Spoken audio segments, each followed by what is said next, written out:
मैं मां हूं, धरती मां। मुझे दुख हुआ कि प्रहलाद ने जिस परंपरा की नींव डाली थी, बलि उसे समाप्त करने पर तुला है। उसने प्रहलाद की भी नहीं सुनी और माता लक्ष्मी की चेतावनी को भी नहीं समझा। अपने अनुचित वचन को निभाने के लिए बलि ने मानवलोक पर पूरी शक्ति से आक्रमण कर दिया। बेचारा निर्दोष मानव इस अचानक आई विपदा से घबरा गया।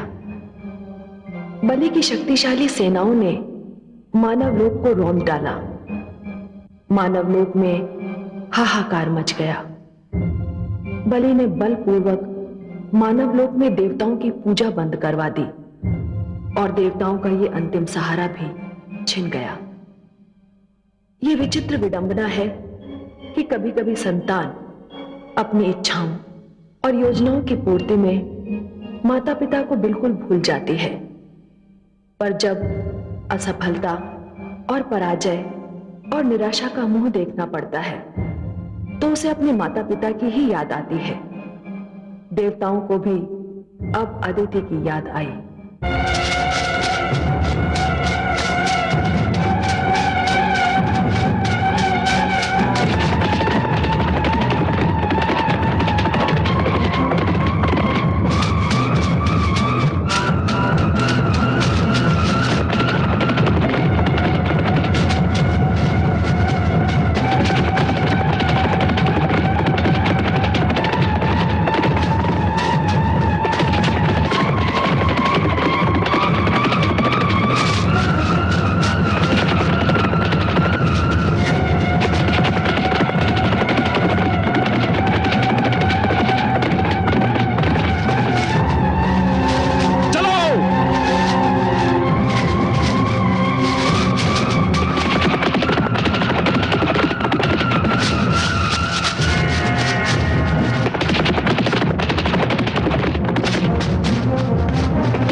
असुर लोक सम्राट की जय हो, जय हो।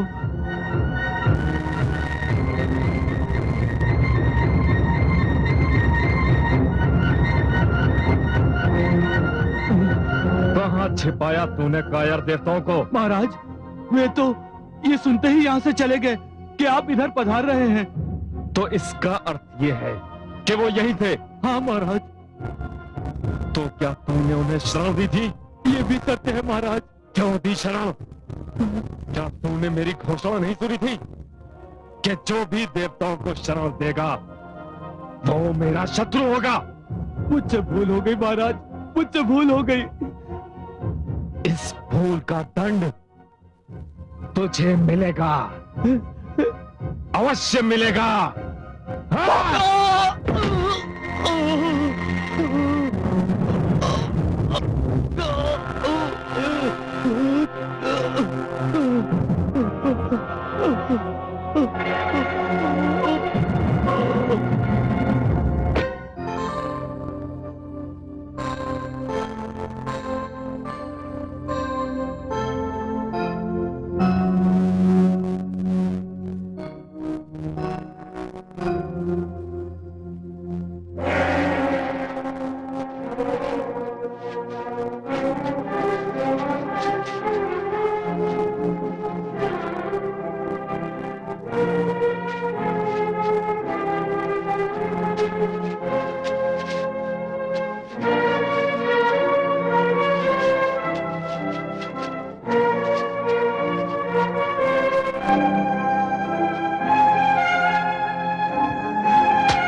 बंद करो।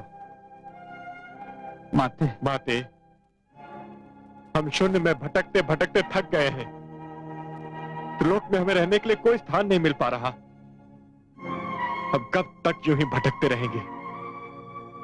पुत्रों, तुमने जो किया उसे करने से पहले यदि अपने पिताश्री या मुझसे परामर्श लिया होता तो तुम्हें ये दिन देखने न पड़ते। हमसे भूल हो गई माते। माते, हमें हमारे किए का धन मिल गया, परंतु माते, यह धन क्या हमें आजीवन भोगना पड़ेगा? हमें एक लक्ष्मी पति का आश्रय था, पर उन्होंने भी हमें त्याग दिया।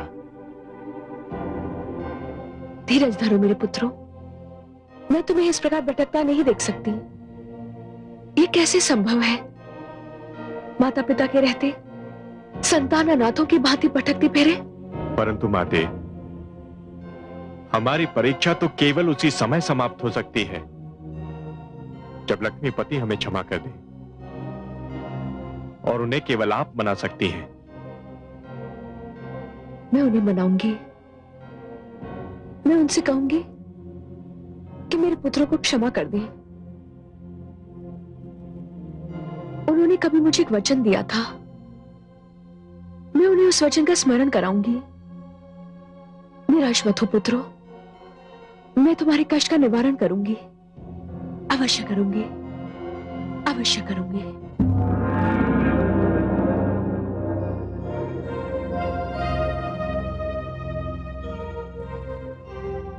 मैं जानती हूँ कमल नयन, इस समय आपके मन में कितनी गहरी उदासी छाई हुई है। उदासी तो आपके नेत्रों से भी झांक रही है महादेवी। क्या करूं? निर्दोष और असहाय मानव पर जब अत्याचार होता है तो आप भी व्याकुल हो उठते हैं और मैं भी तड़प उठती हूँ। बलि ने मानव लोक में जो उथल पुथल मचाई है उस पर मुझे बहुत क्रोध आ रहा है। मैंने आपसे कहा था महादेवी कि आसुरी प्रवृत्तियों को परिवर्तित होने में कई पीढ़ियां बीत जाएंगी, और मैंने यह भी कहा था ना महादेवी कि बलि अपने जीवन के दोराहे पर खड़ा है। हाँ कमल नयन, मुझे आपके मुख से निकला एक एक शब्द स्मरण रहता है, मैं कैसे भूल सकती हूँ। बस मुझे दुख इस बात का है कि इस दोराहे पर पहुंचकर बलि उस मोड़ की ओर मुड़ गया है जो सत्य के मार्ग पर नहीं जाता। मुझे इसका भी दुख है कि उसने मेरी बात नहीं मानी। महादेवी, हर निर्माण में विनाश के और हर उत्थान में पतन के कारण भी छिपे हुए होते हैं। जब भी कोई व्यक्ति ऊंचाइयों पर जाने लगता है तो पतन उसे नीचे लाने के अवसर खोजता रहता है। बलि ने आपकी बात को ना मानकर अपने पतन को अवसर प्रदान किया है। मुझे अपने प्रिय पुत्र प्रहलाद के वंशज के पतन का विचार ही बहुत दुखी कर देता है। बलि ने सब कुछ बदल दिया। पर महादेवी, ये मत भूलिए कि बलि का एक गुण प्रशंसा करने योग्य है। वो अपनी बात पर अडिग रहा, उसने जो कहा वही कर दिखाया। हे पद्मनाभ, हे महादेवी, हे नारायण, हे त्रिलोकीनाथ। अरे अरे, देवमाता अदिति, ये आप क्या कर रही हैं देवमाता? अब त्रिलोक में मेरे लिए आपके चरणों के अतिरिक्त कोई स्थान नहीं रह गया है। ये मेरा अंतिम आश्रय है, मुझे अपने चरणों में पड़ा रहने दीजिए। नहीं देवमाता, नारी और माता का स्थान मेरे चरणों में नहीं, मेरे मन में है, मेरे शीश पर है। आज्ञा दीजिए, आप क्या चाहती हैं? मेरे पुत्रों को क्षमा कर दीजिए जगदीश्वर। देवमाता अदिति, आपके पुत्रों ने मेरे विरुद्ध तो कोई अपराध किया नहीं है जिसे मैं क्षमा कर दूं। उन्होंने विरोचन और बलि के प्रति अपराध किया है देव माता, सो क्षमा भी केवल वही कर सकते हैं। हां, मुझे उन पर रोष अवश्य है और इसीलिए मैंने अपना नाता उनसे तोड़ लिया है। तो आप मेरी विनती मान लीजिए, अपना रोष समाप्त कर दीजिए, उनसे फिर अपना नाता जोड़ लीजिए। आपके बिना मेरे पुत्र तो माता पिता के रहते हुए भी अनाथ हो गए हैं।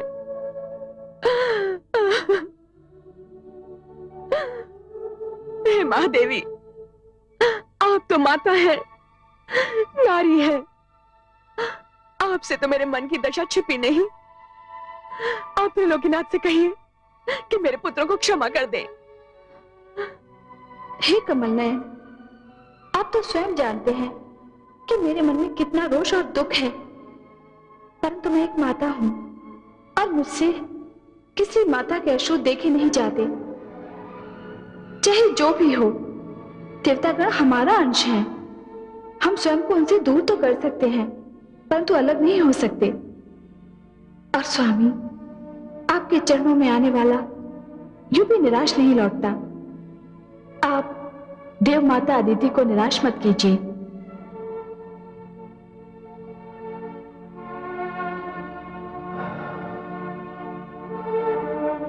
हे महादेवी, यदि आपकी इच्छा है और यदि देव माता अदिति भी यही समझती हैं कि इससे उनके मन का बोझ हल्का हो जाएगा,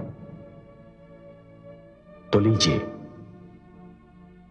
हे विष्णुप्रिया, हे महालक्ष्मी, मैं आपको साक्षी मानकर देवताओं से अपने संबंध विच्छेद के अंत की घोषणा करता हूं।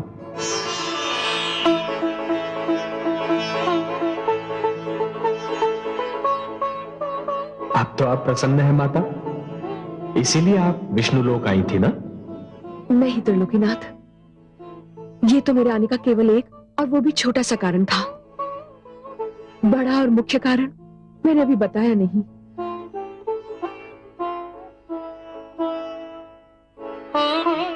और क्या कारण है देव माता? मैं आपको कुछ याद दिलाने आई थी सर्वेश्वर। आपको उस दिन का स्मरण है जब मेरे पुत्रों ने माता दिवस मनाकर मुझे सम्मानित किया था? आप और माता भी वहां पधारे थे, याद है माता? हम कुछ नहीं भूले देव माता। उस दिन आप बहुत प्रसन्न थे त्रिलोकीनाथ। मेरे कमल नयन तो ऐसे हैं कि जब कोई संतान अपने माता पिता का आदर करती है तो ये बड़े प्रसन्न हो जाते हैं, और जब कोई संतान अपने माता पिता को दुख देती है तो ये भी दुखी हो जाते हैं। परंतु नारायण, उस दिन तो आप इतने प्रसन्न थे कि आपको अपने अजन्मा होने का दुख हो रहा था, और अब कह उठे थे कि कितना अच्छा होता कि आपका जन्म मेरी जैसी माता के कोख से हुआ होता। हाँ देव माता, मैंने यही कहा था। और फिर आपने वचन दिया था कि एक बार मेरे पुत्र बनकर आप मेरी कोख से अवश्य जन्म लेंगे। मैं आपको आपका वही वचन याद दिलाने आई थी सर्वेश्वर।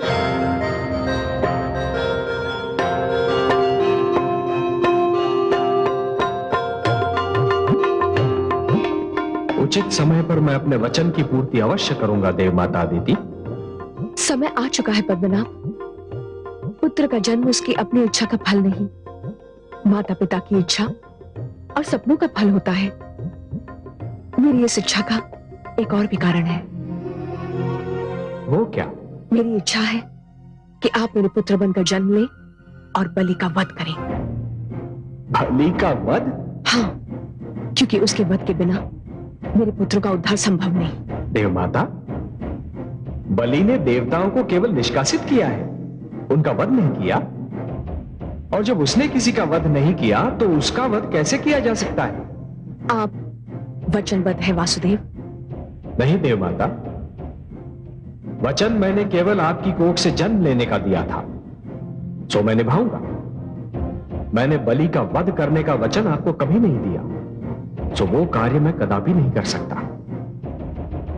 देव माता अदिति, यदि इतने महान दानी का वध स्वयं मैं कर दूं तो देवताओं में और मुझ में अंतर ही क्या रह जाएगा? बलिदानी है, यशस्वी है, प्रजा में लोकप्रिय है, महान है। नहीं देवमाता नहीं, उसके वध की बात तो मैं सोच भी नहीं सकता। तो फिर मेरे पुत्रों का उद्धार कैसे होगा? वो आप मुझ पर छोड़ दीजिए देवमाता। बलि ने केवल एक ही भूल की है, मानव लोक पर आक्रमण करने की, जिसका दंड उसे अवश्य मिलेगा। आप जाइए माता, निश्चिंत होकर जाइए। बहुत शीघ्र मैं आपकी कोख से वामन अवतार बनकर जन्म लूंगा। कोटि कोटि धन्यवाद सर्वेश्वर, कोटि कोटि प्रणाम हे माता लक्ष्मी। मैं धन्य हो गई।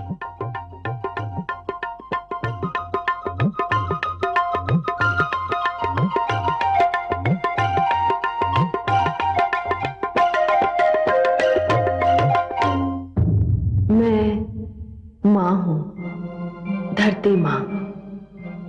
आज मेरे आंगन में मेला लगा है। आकाश गंगा उतर आई है मेरी अंगनाई में। ब्रह्मा, सरस्वती, शिव, पार्वती, इंद्र, रति, समस्त देवता अपने गुरु महान ऋषि बृहस्पति समेत मेरे अतिथि बने हुए हैं। कोई बहुत महान घटना घटने वाली है। किसी बहुत शुभ और सुंदर कथा का प्रारंभ होने वाला है। माघ का महीना है, परंतु लगता है बसंत आ गया है। आज शुक्ल पक्ष है, द्वादशी का दिन है और दोपहर की घड़ी है, परंतु मेरी अंगनाई में इंद्रधनुष तना हुआ है। आओ, मेरे साथ मैं तुम्हें ले चलती हूं देव माता अदिति की कुटिया पर, वो दिखाने जो मैं देख रही हूं और देख देख कर धन्य हो रही हूं।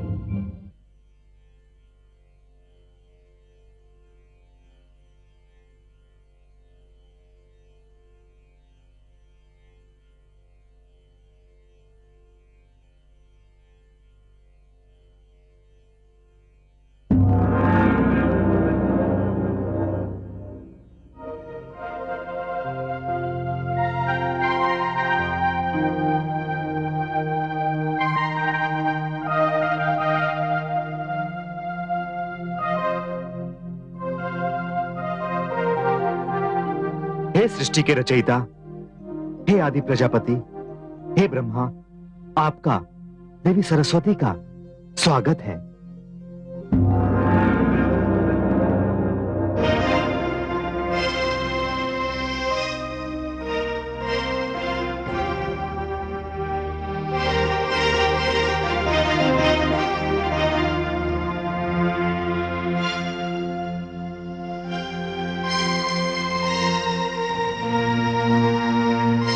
हे देवाधिदेव, हे नीलकंठ जटाधारी, हे भगवान शिव शंकर, अपने सेवक कश्यप का प्रणाम स्वीकार करें।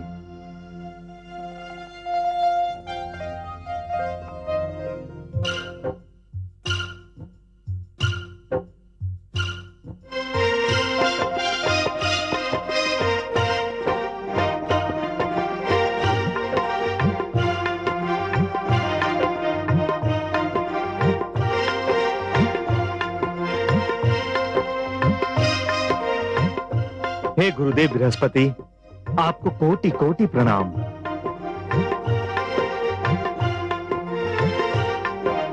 प्रणाम पिताश्री। दीर्घायु भव।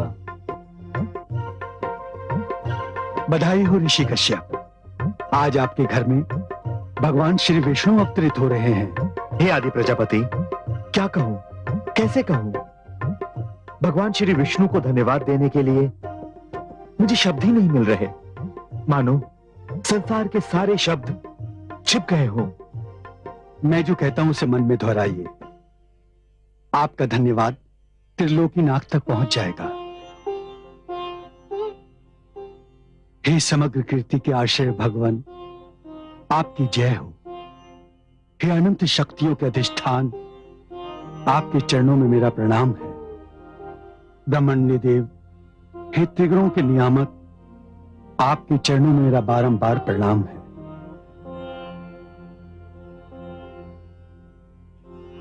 जय रुगाय भगवान मुरुक्रम नमोस्तुते। नमो ब्रह्मण्य देवाय त्रिगुणाय नमो नमः।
हे ब्रह्मा, हे शिव, हे सरस्वती, सर्वप्रथम वामन देव का उपनयन संस्कार होना चाहिए। हे देवगुरु, ये उपनयन क्या है? ये कौन सा नयन है और इसकी महत्ता क्या है?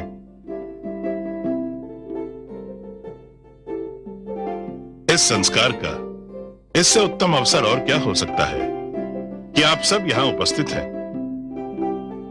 उपनयन में बटे हुए धागे के 6 फेरे सदैव कर्मों के प्रति उत्तरदायित्व का स्मरण कराते हैं। ये स्मरण कराते हैं विद्यार्थी के रूप में ब्रह्मचर्य का पालन, गृहस्थ के रूप में पत्नी तथा परिवार का पालन, एक सामाजिक प्राणी होने के नाते सामाजिक नियमों का पालन, समाज के प्रति अपने उत्तरदायित्व का पालन तथा संन्यास तक क्षमा के समक्ष नियमों का पालन अनिवार्य है। इन नियमों के पालन के लिए भिक्षा भी मांगनी होगी। भिक्षा इस संसार का आवश्यक अंग है। भिक्षा वृत्ति में सबसे कुछ ग्रहण करने की जो इच्छा एवं क्षमता होती है, वो जीवन का प्रारंभ करने वाले के लिए नितांत आवश्यक होती है। धन्यवाद देवगुरु, धन्यवाद। आयुष्मान भव।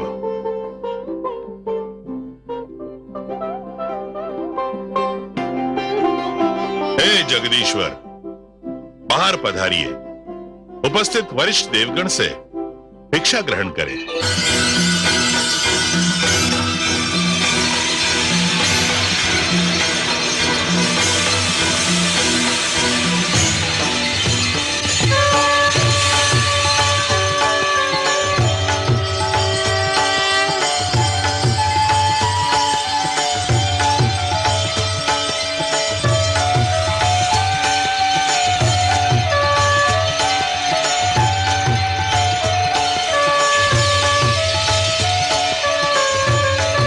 माता, हे जननी, मेरी वंदना स्वीकार कीजिए।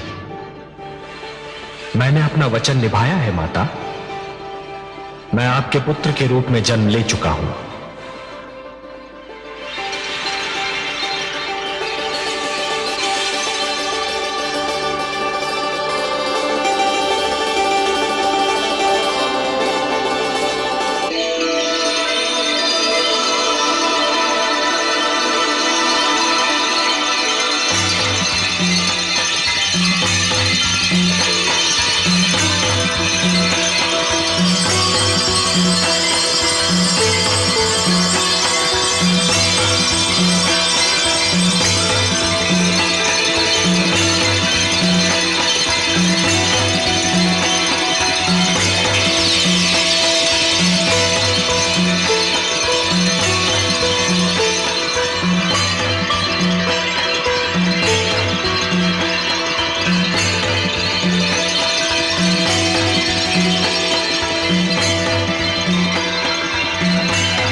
हे सर्वेश्वर, मैं यक्षराज कुबेर आपको प्रणाम करता हूं।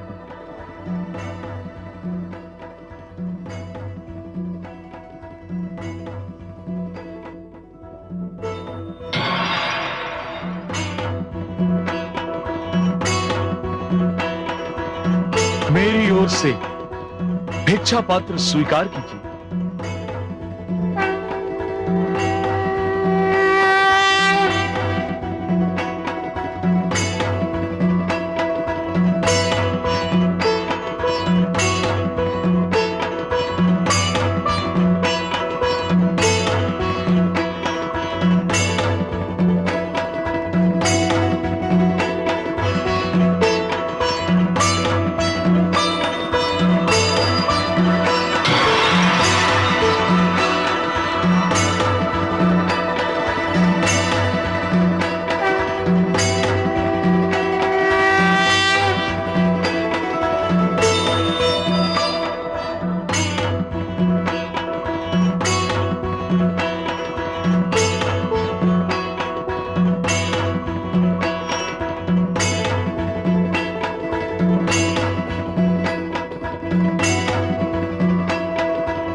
स्वः तत्सवितुर्वरेण्यं भर्गो देवस्य धीमहि धियो यो न प्रचोदयात्।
वामन देव, हम आपसे अपने जघन्य अपराध की क्षमा चाहते हैं। हम स्वीकार करते हैं कि हमसे एक ऐसी भूल हुई है जिसके कारण आप हमसे रुष्ट थे। हम वचन देते हैं कि भविष्य में कभी कोई ऐसी भूल नहीं करेंगे जो आपके रोष का कारण बन जाए। देवराज, भूल का आभास ही भूल का प्रायश्चित होता है। जिस प्रकार निर्मल जल वस्त्र पर जमे हुए मैल को धो देता है, उसी प्रकार भूल का आभास और भूल की स्वीकृति आत्मा को स्वच्छ बना देती है। अपराध की क्षमा यदि सच्चे मन से मांगी जाए देवराज, तो आत्मा का बोझ हल्का हो जाता है। हे सर्वेश्वर, मैं समस्त देवताओं की ओर से सच्चे मन से क्षमा याचना करता हूं। देवराज, आपके अपराध के कारण धरती को युद्ध का कष्ट भोगना पड़ा। निर्दोष मानव की निर्मम हत्या हुई। जीव हत्या सबसे बड़ा पाप है देवराज, जो युद्ध के नाम पर किया जाता है। देवराज, माता अदिति के गर्भ से जन्म लेने के कारण मैं अब आपका अनुज हूं। मुझे उस महान सुख का आभास हो रहा है जो केवल किसी माता की कोख से जन्म लेने के कारण ही मिलता है। ये महानतम आनंद है सृष्टि का देवराज, ये सृष्टि का महानतम आनंद है। इस आनंद के कारण और आप सबके पश्चाताप के कारण मैं आपको क्षमा प्रदान करता हूं। हे त्रिलोकीनाथ, हे पद्मनाभ, आपको कोटि कोटि धन्यवाद। आपका धरती पर अवतरण संपूर्ण जगत के लिए कल्याणकारी सिद्ध होगा। अब जिस रूप में भी दिखाई दे, वही रूप सुंदर और महान है। आपका ये वामन रूप भी अत्यंत मनोहर है। धन्यवाद देवराज, परंतु इस बार मैं स्वयं धरती पर भिक्षा मांगने आया हूं। भिक्षा मांगने? हाँ देवराज, भिक्षा मांगने, एक भिक्षुक बनकर।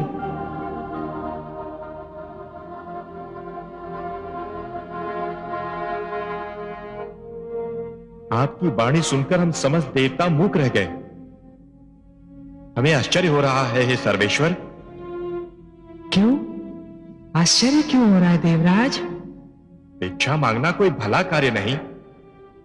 हे जगदीश्वर, भिक्षा मांगना तो एक निकृष्ट कर्म है, निंदनीय कार्य है, सामाजिक अपराध है। भिक्षुक तो दया का पात्र होता है।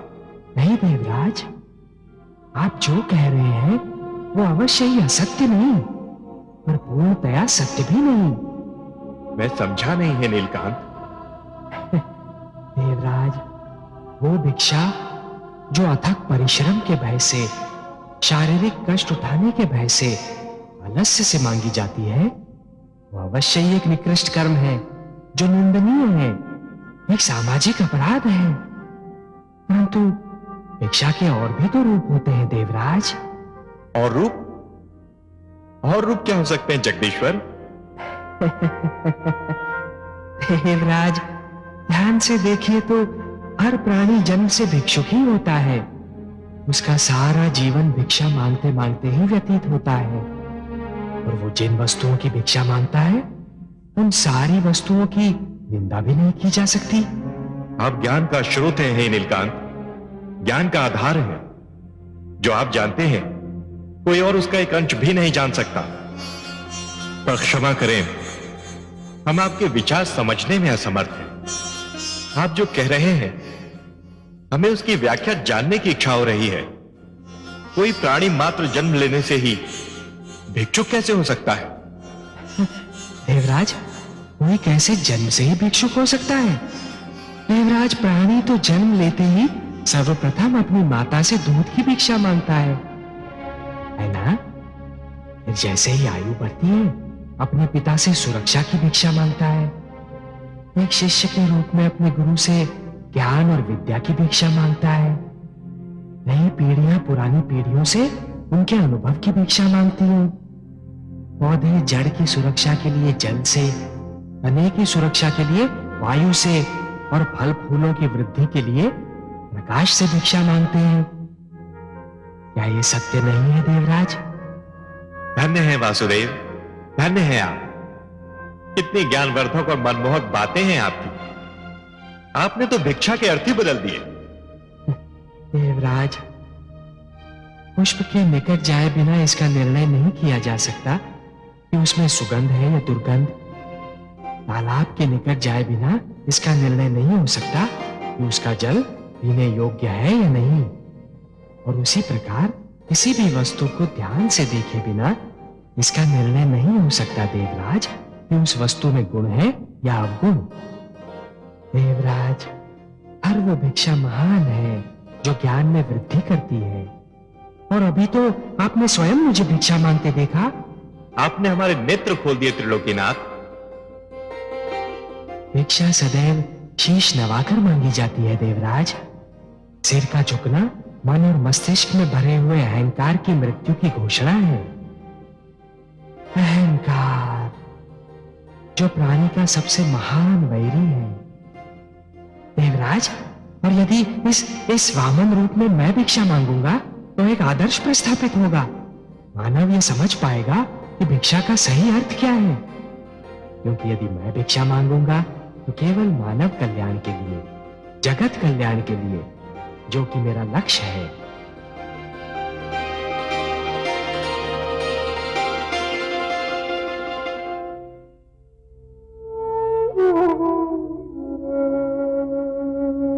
देवी,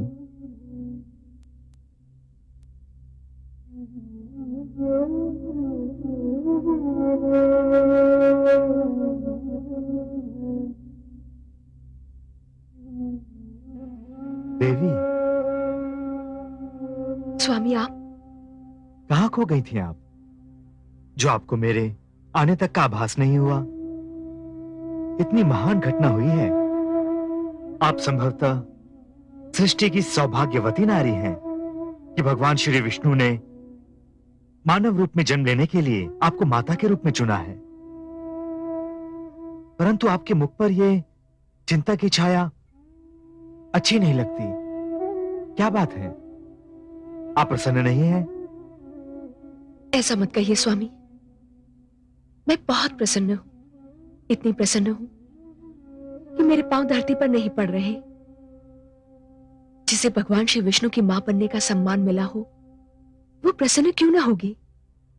किंतु क्या देवी? उनका ये वामन अवतार मेरे लिए चिंता और भय का कारण बना हुआ है।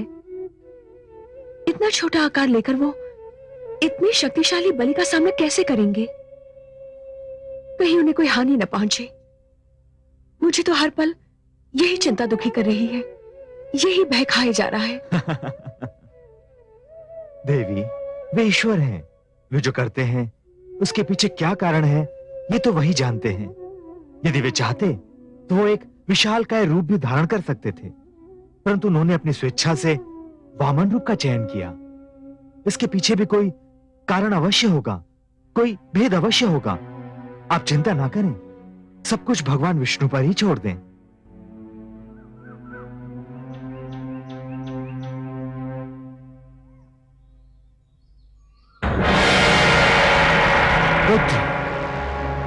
पुत्र बलि, पुत्र बलि! अरे, ये गुरुदेव को अचानक क्या हो गया? मैंने अपने जीवन में उन्हें कभी इतना व्यग्र और भयभीत नहीं देखा। लगता है गुरुदेव ने ध्यान में कुछ ऐसा देख लिया है जिसने उन्हें व्यग्र और भयभीत कर दिया है।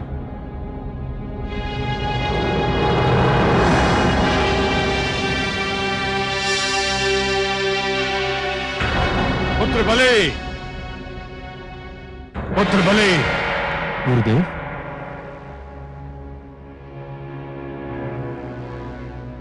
प्रणाम गुरुदेव।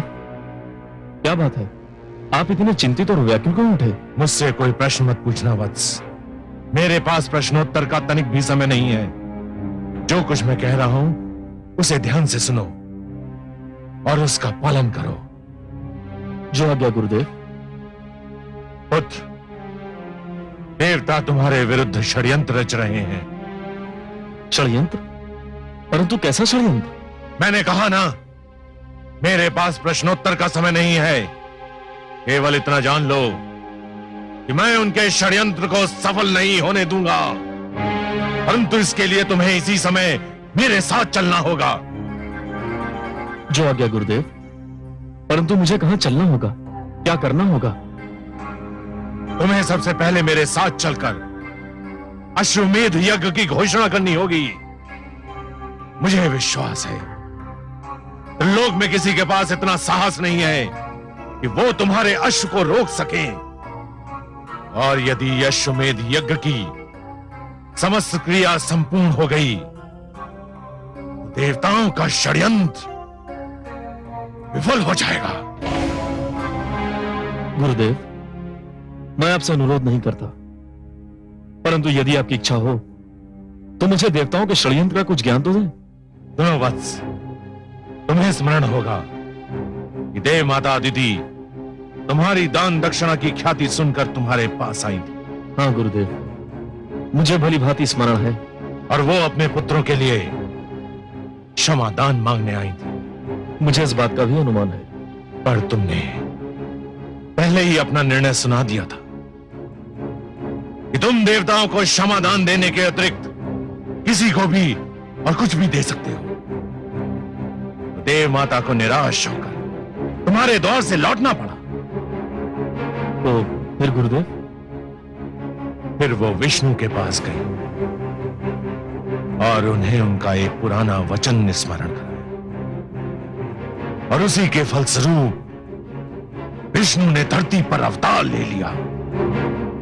यह तो बड़ी प्रसन्नता की बात है गुरुदेव। उतनी प्रसन्नता की बात भी नहीं है जितनी तुम समझ रहे हो।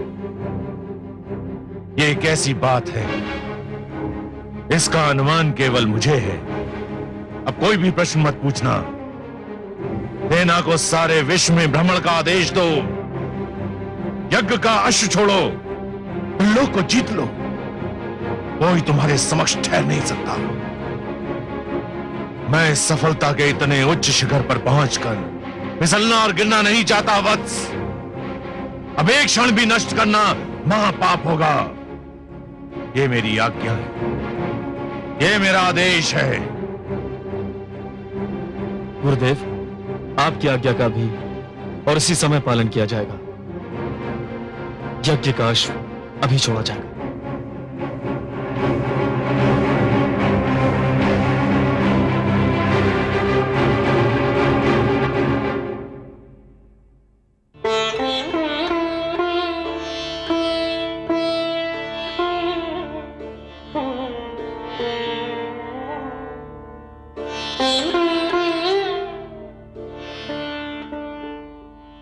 मुझे जाने की अनुमति दीजिए माता श्री। जाने की अनुमति? कहाँ जाने की पुत्र? मुझे अपने जन्म का कारण सिद्ध करना है। कैसे अनुमति दूं मेरे प्रिय पुत्र? अभी तो मैंने तुम्हें जी भर के निहारा भी नहीं है। तुम्हें अपने स्नेह सागर से एक बूंद भी नहीं दे सकी हूं। माता, मैं तो आपका पुत्र बन के जन्मा हूं। आपके स्नेह पर मेरा अधिकार सदैव रहेगा, परंतु सर्वप्रथम मुझे मानव कल्याण का लक्ष्य प्राप्त करना है। मुझे बलि के पास जाना है माता। बलि के पास? परंतु पुत्र, वो बहुत शक्तिशाली है, बहुत विशालकाय है, और तुम? और मैं देखने में दुर्बल और आकार में छोटा हूं, यही कहना चाहती है ना आप? हाँ पुत्र। माता, साहस का आकार शरीर के आकार पर निर्भर नहीं होता, और भीतरी स्वरूप बाहरी रूप पर निर्भर नहीं होता। और फिर इस बार तो मैं अहिंसा का संदेश लेकर आया हूं ना। आपका पुत्र बनकर जन्म लेने से पहले ही मैंने ये कह दिया था माता कि मेरा लक्ष्य बलि से युद्ध करना नहीं है, उसका वध करना नहीं है। मुझे तो केवल उसके अहंकार का नाश करना है। मुझे बलि को यह जताना है माता कि मैं सब कुछ सहन कर सकता हूं, परंतु मानव पर अत्याचार और मानव हत्या कदापि सहन नहीं कर सकता। मुझे उसे यह बताना है कि विश्व विजेता होकर भी कोई भी ईश्वर से बड़ा नहीं हो जाता। उसे यह समझाना है माता कि दानी होने का अर्थ ये नहीं है कि कोई महानतम हो गया, ईश्वर से भी बड़ा हो गया, क्योंकि ईश्वर जो दान दक्षिणा की सामग्री देता है, भंडार देता है, वही सबसे महान होता है। हे माता, उसे मुझे ये भी समझाना है कि ईश्वर धनवानों का चुनाव केवल इसलिए करता है कि वो धन निर्धनों तक पहुंच जाए। और ये सब कुछ बताने के लिए मेरा बलि के पास जाना अनिवार्य है माता। मुझे अनुमति दीजिए।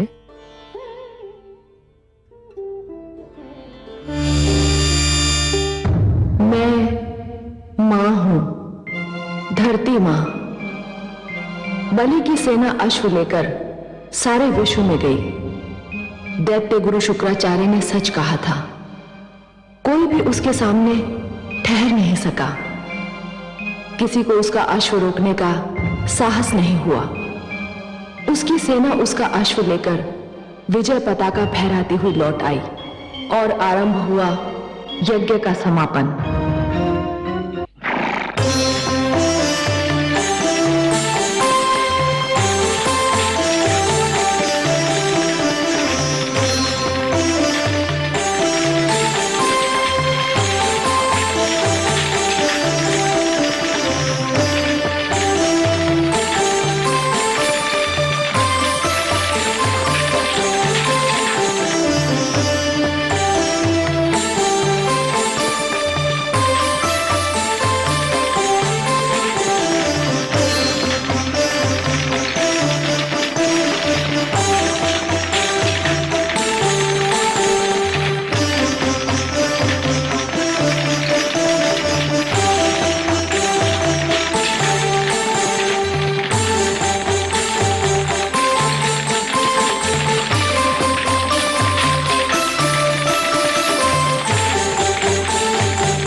यज्ञ के समापन के लिए अंतिम संहिता डालो वत्स।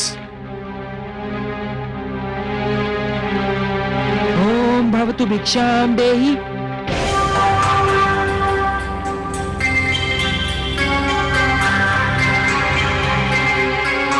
कहां जा रहे हो वत्स?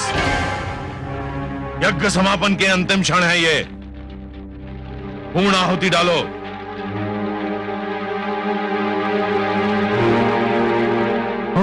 भवतु भिक्षाम देहि।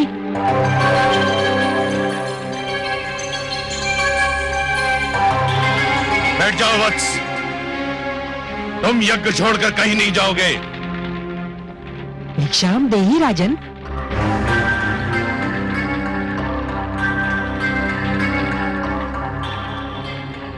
क्षमा करें गुरुदेव, किंतु बलि के द्वार पर कोई भिक्षुक आए और उसे भिक्षा के लिए दूसरी बार भी गुहार करनी पड़े तो बलि की दानी वृत्ति को 100 बार धिक्कार है। अब मैं नहीं रुक सकता। वत्स, रुक जाओ वत्स, रुक जाओ।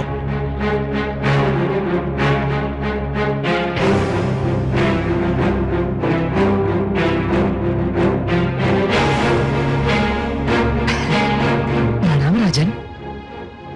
प्रणाम ब्राह्मणदेव। कहिए, क्या चाहिए आपको? राजन, मैं तो एक साधारण ब्राह्मण हूँ और एक ब्राह्मण भिक्षा के अतिरिक्त और क्या चाह सकता है? क्या भिक्षा चाहिए आपको? स्वर्ण, गोधन, गजधन, हीरे, मोती? नहीं राजन, मुझे इनमें से कुछ भी नहीं चाहिए। ब्राह्मणदेव, तो फिर जो भी आवश्यकता हो आपकी मेरे सामने व्यक्त कीजिए। यदि मेरे वश में हुआ तो मैं उसे पूरा करने में तनिक भी संकोच नहीं करूंगा। राजन, राजन, मुझे तो केवल 3 पग भूमि चाहिए। 3 पग भूमि? ब्राह्मण देव, क्या करेंगे आप 3 पग भूमि का? मैंने तो ये सुना था कि दानी बलि में ये पूछता है कि वो दान किसे दे रहा है, और मैं ये पूछता है कि वो दान में क्या चाह रहा है। ब्राह्मण देव, मैंने 3 पग भूमि मांगने का कारण इसलिए नहीं पूछा था कि मैं प्रयास करना चाहता हूं। तो फिर क्यों पूछा? मैंने इसलिए पूछा था ब्राह्मण देव, यदि कोई ऐसा व्यक्ति 3 पग भूमि मांगे जिसका आकार साधारण व्यक्ति की तरह हो, तो भी उसका कुछ भला ना होगा। और आप जैसे आकार वाले व्यक्ति के 3 पग तो और भी कम स्थान घेरेंगे, उसमें तो साधारण व्यक्ति खड़ा भी ना हो पाएगा। राजन, मैं ये 3 पग भूमि किसी साधारण व्यक्ति के लिए नहीं मांग रहा हूँ, स्वयं अपने लिए मांग रहा हूँ। आप में क्षमता हो तो भिक्षा दान करें, नहीं तो मैं आगे बढ़ूं। मैं आपको यहां से कहीं नहीं जाने दूंगा ब्राह्मण देव। मुझे तो यह सोचकर आश्चर्य हो रहा है कि आप महासागर से केवल 1 बूंद पानी मांग रहे हैं, पर्वत से केवल 1 कण चाहते हैं।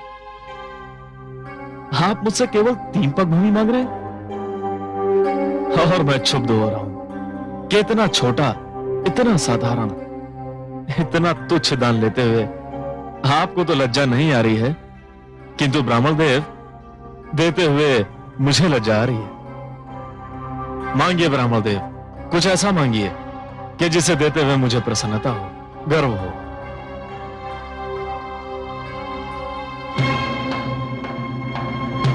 राजन, मुझे तो केवल 3 पग भूमि चाहिए।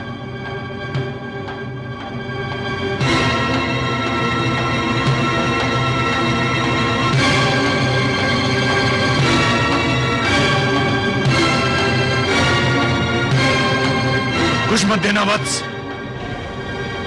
इस ब्राह्मण को कुछ मत देना, इसे कुछ मत देना वत्स, इस ब्राह्मण को कुछ मत देना। गुरुदेव, किंतु क्यों? इधर आओ, ये ब्राह्मण नहीं है। तो फिर कौन है ये? ये छलिया है, ये स्वयं विष्णु है। श्री विष्णु भगवान? हाँ, विष्णु, जिसे तुम सब बड़े आदर से श्री विष्णु भगवान कहते हो, परंतु मैं जानता हूं ये कौन है, क्या है। देखो ना, आज भी वामन रूप में हमें ठगने आ गया है। नहीं गुरुदेव, नहीं। आप तो भली भांति जानते हैं कि मैं माता लक्ष्मी का कितना बड़ा उपासक हूं।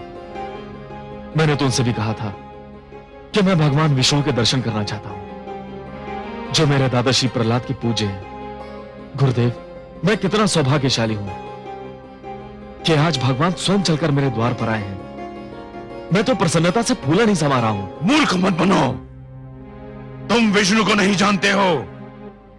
ये तुम्हें दर्शन देने नहीं, दंड देने आया है। गुरुदेव, भगवान यहां किस लिए आए हैं मेरे लिए कोई महत्व नहीं रखता। वे यहां आए हैं मेरे लिए बस यही महत्वपूर्ण है। मैं जिनके दर्शन के लिए इतना व्याकुल था, वे मेरे सामने हैं। क्या इससे बड़ा सौभाग्य संभव है? और वे भी भिक्षुक बनकर? ये सब एक ढोंग है, एक छलावा है।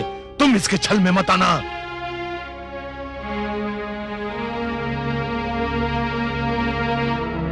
महाराज के विचार में यदि कोई परिवर्तन हुआ हो तो ये ब्राह्मण भिक्षा लिए बिना भी जा सकता है। राजन, नहीं भगवान, नहीं। तो फिर मेरी 3 पग भूमि? मैंने दे दी भगवान, मैंने दे दी। यूं नहीं महाराज, संकल्प लेना होगा। अवश्य।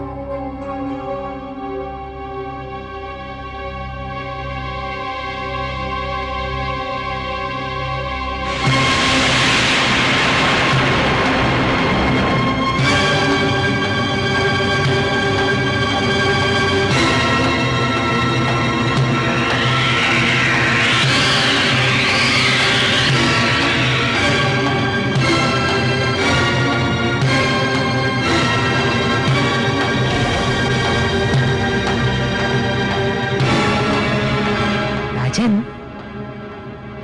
लगता है कि कमंडल में कोई कीट फंस गया है। एक क्षण, मेरा छाता।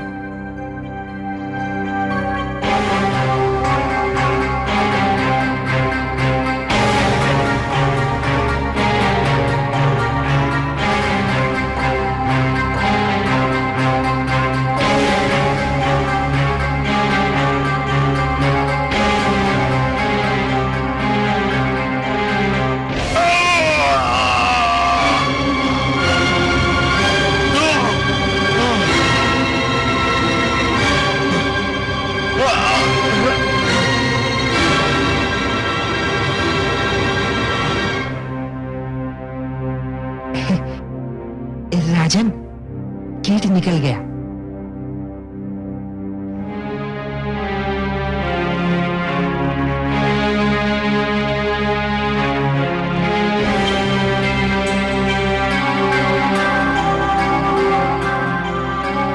हे ब्राह्मण देव, लीजिए, मैंने संकल्प ले लिया। मेरे अहोभाग्य के संसार को सब कुछ बांटने वाला आज मुझसे केवल 3 पग भूमि की याचना कर रहा है। ब्राह्मण देव, नाप लीजिए 3 पग भूमि। मेरा दान स्वीकार करके मुझे धन्य कर दीजिए। तो लो वत्स, मैं 3 पग नापता हूं।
गंगा का अवतरण है।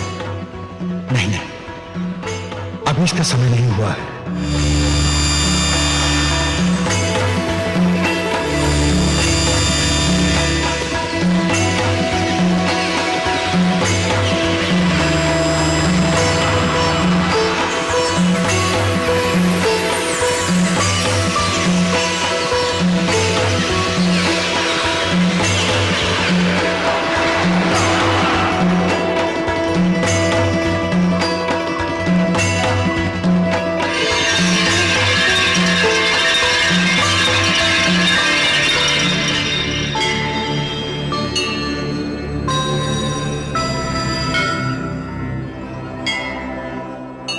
हे आदि प्रजापति, मुझे अपने कमंडल से मुक्त करने की कृपा कीजिए।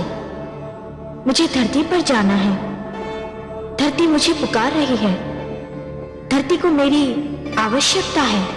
मैं जानता हूं देवी गंगा, पृथ्वी पर आपका अवतरण नितांत आवश्यक है, किंतु अभी आपके पृथ्वी पर अवतरण का समय नहीं आया है।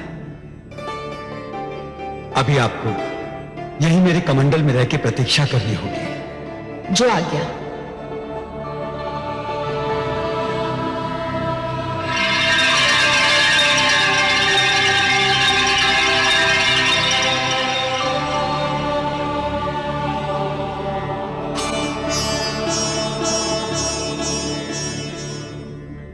हे बलि, मैंने पहला पग उठाकर समस्त धरती और पाताल को नाप लिया है। अब मैं दूसरा पग उठाने जा रहा हूं।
दूसरा पग उठाकर मैंने समस्त नक्षत्र मंडल और आकाश को नाप लिया है बलि।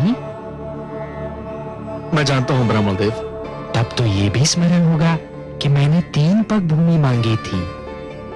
प्रभु, मुझे इस बात का भी भली भांति स्मरण है। और अब तीसरा पग रखने के लिए कोई स्थान शेष ही नहीं है। यह भी जानता हूं प्रभु। हे बलि, क्योंकि तीसरा पग धरने के लिए कोई स्थान शेष नहीं है।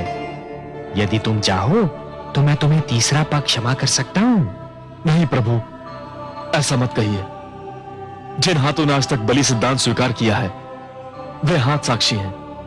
जिन आंखों ने आज तक बलि को दान देते हुए देखा है वे आंखें साक्षी हैं। जिन कानों ने आज तक बलि की दानी प्रवृत्ति की ख्याति सुनी है वे कान साक्षी हैं कि बलि कभी अपने संकल्प से नहीं फिरता है। बलि ने सदा अपने हाथ खोलकर और नेत्र बंद कर दान दिया है। प्रभु, बलि ने आपको 3 पग भूमि दान करने का वचन दिया है। प्रभु, तो आपको अपना तीसरा पग उठाना ही पड़ेगा। उठा तो लो बलि, परंतु प्रश्न ये है कि उसे रखूंगा कहां? कोई स्थान शेष ही नहीं रहा। मैं जानता हूं प्रभु, मैं ये भली भांति जानता हूं कि आपके दोनों पगों ने यह सारी सृष्टि, मेरा सारा राजपाट और जो क्षेत्र मैंने जीते थे वे भी नाप लिए हैं। अब केवल एक ही स्थान बचा है जिस पर मेरा अधिकार है, जो मेरा है। मैं तुम्हारा वाक्य पूर्ण होने की प्रतीक्षा कर रहा हूं बलि।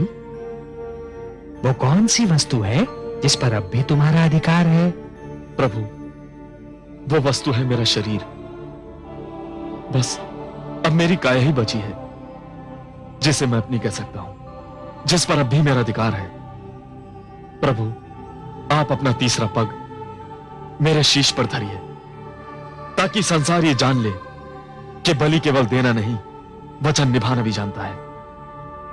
प्रभु, कृपा करके उठाइए अपना पवित्र पग और धर दीजिए मेरे शीश पर। प्रभु, यह मेरा आग्रह भी है, मेरा हट भी है और मेरी विनती भी है। हे बलि, यदि तुम्हारी यही इच्छा है और यदि तुम ये समझते हो कि इसी में तुम्हारा उद्धार है तो मैं ऐसा ही करूंगा।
मैं धन्य हो गया प्रभु। मैंने अपना वचन निभा दिया। हाँ बलि, तुमने अपना वचन निभाया तो सही, पर जानते हो कि यह सब मैंने क्यों किया? हे प्रभु, आपके अतिरिक्त आपकी लीला और कौन जान सकता है। मैं तो केवल इतना जानता हूं कि संभवतः इसी में मेरा उद्धार निहित है। बलि, तुमने अपने जीवन का प्रारंभ बड़े शुभ और उत्तम ढंग से किया था, परंतु जब तुम जीवन के दोराहे पर पहुंचे, तब तुम उस मार्ग पर चल पड़े बलि, जिस पर असत्य का डेरा था, अहंकार का अंधेरा था। यह वो मार्ग नहीं था बलि जो मेरे भक्त प्रहलाद ने चुना था। यह तो हिरण्यकशिपु की प्रवृत्ति का मार्ग था, जिसके दमन चक्र को रोकने के लिए स्वयं मुझे नरसिंह अवतार धारण करना पड़ा था। जगदीश्वर का लक्ष्य है मानव का कल्याण। आए वामन रूप में धरती पर भगवान। दो पग में भगवान ने नापे दोनों धाम। जो सुनेगा ये पुराण पाएगा सुख और ज्ञान। पाएगा सुख और ज्ञान। कर्म को ही धर्म जान, प्रेम की तू छेड़तान। प्रेम की तू छेड़तान। बीते युग बता रहे हैं, बीते युग बता रहे हैं, सत्य पथ पे चल सुजान।